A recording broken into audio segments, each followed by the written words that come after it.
feel that I owe back. I don't think I'll ever forget the opportunity that I had being part of this great university. My father went to CU. He graduated in medical school in 1929, and I went to the University of Colorado, as my kids, grandkids are now doing.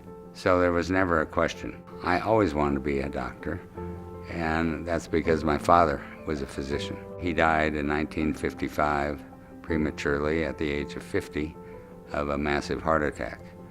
I was 16 at the time. Maybe that's why I wanted to be a cardiologist. I graduated from medical school in 1964. I went on to an internship and residency in New York at Kings County Hospital. And it was a 3,000-bed hospital. I saw everything. I decided I would come back to the University of Colorado. Initially, I was a research fellow in clinical pharmacology for a year, and then under the auspices of Dr. Gilbert Blount, I became a cardiology fellow. After my cardiology fellowship, I was fortunate to be part of the Berry program, which at that time allowed you to go into the Army and go to one of the major hospitals, which I went to Madigan General Hospital in Fort Lewis, Washington.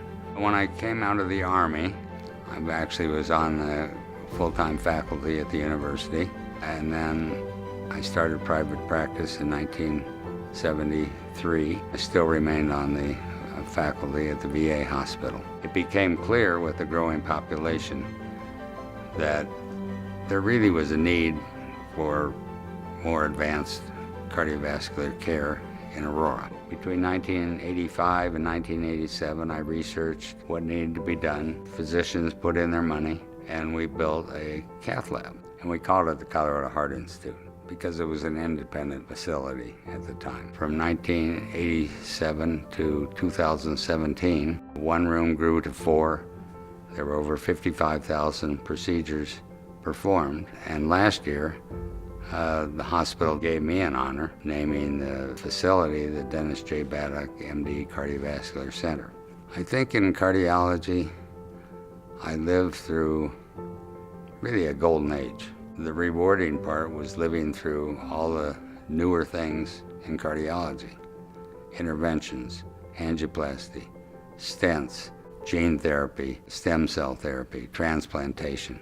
I don't have words of wisdom for all medical graduates. I think patient care is paramount. The patient has a lot to say, and sometimes it's as valuable or more valuable than the testing that has been done. The demands on a physician are incredible these days. They need to work at that, but they need to balance their life. I'm committed to my family, my wife, kids, grandkids.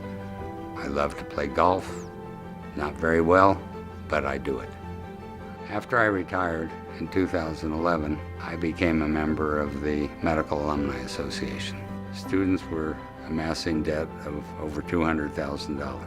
It seemed to me and my wife that perhaps there's something we can do to help. My wife and I had decided to do an endowed scholarship fund in memory of my father, and the first recipient was Jamal Jordan.